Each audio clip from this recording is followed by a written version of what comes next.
discuss the nature of Bhakti movement of North India between 15th and 17th century. That was the question actually, because Bhakti movement, it starts much earlier, and there was also a Bhakti movement in the north and Bhakti movement in the south, and then how each one influences the other, and what is specifically special about Bhakti movement in the north in 15th and 17th centuries. Fine.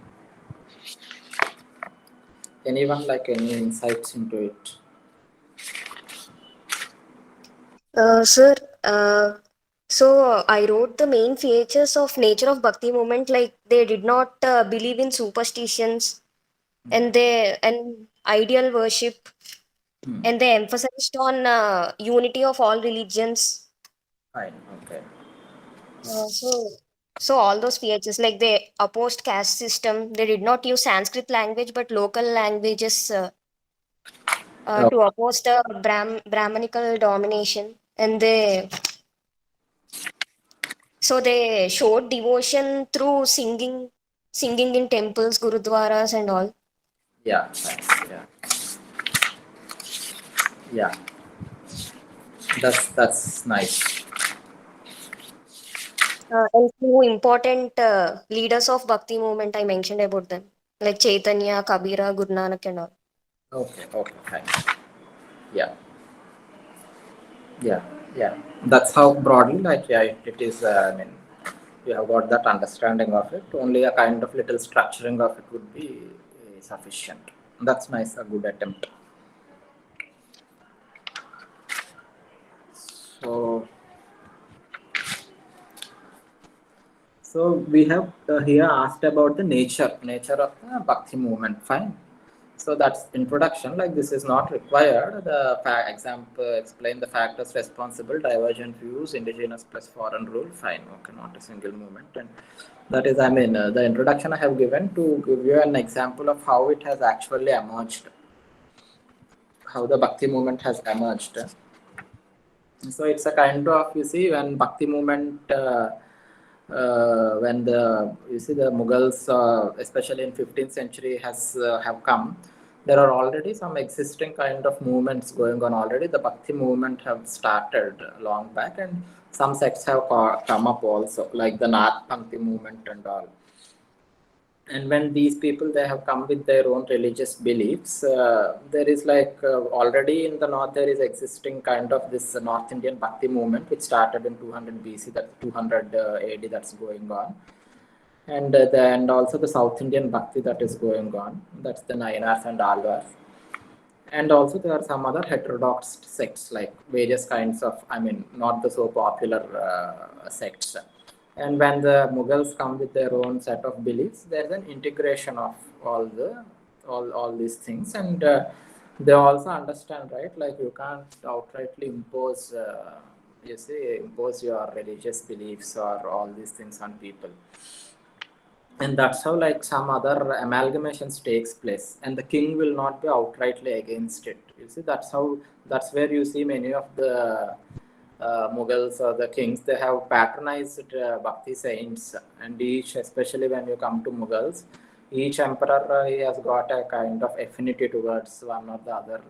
You see, the Bhakti saints or Sufi saints. Sufism is also a kind of thing which is a kind of religious movement which is close to, you see, Bhakti movement. It has got greater number of Persian names or elements, but essentially in spirit or in the kind of evolution or features, both of them, they have got a great resemblance.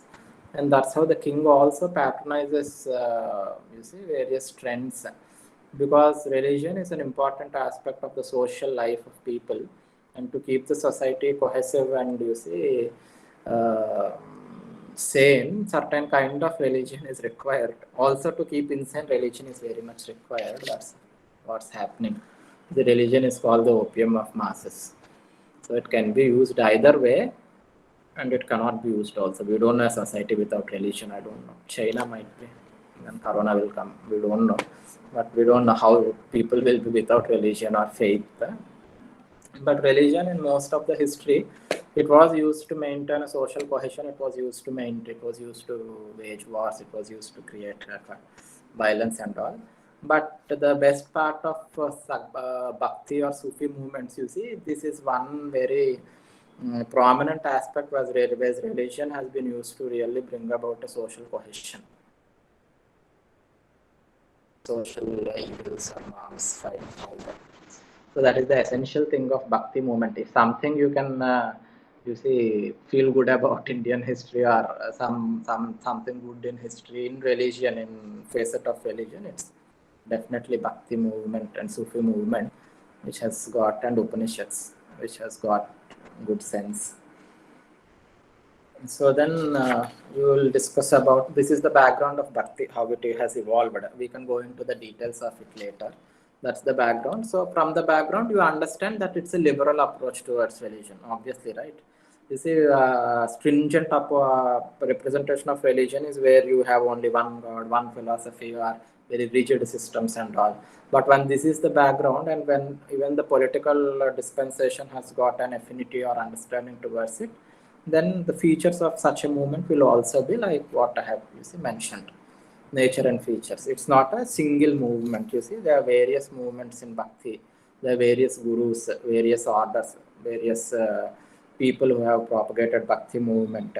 And then like it you see, it's a movement representing regional identity. Each region has got individual identity, and we will mention examples.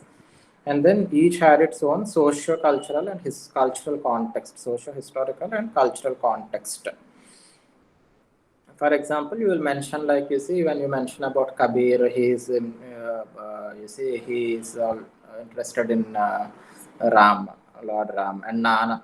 And then you see, when you come to Maharashtra Dharma, and then Chaitanya Mahaprabhu, each one of them, they have taken up an individual God, or some might not have taken God, and they have spoken about God as universal soul.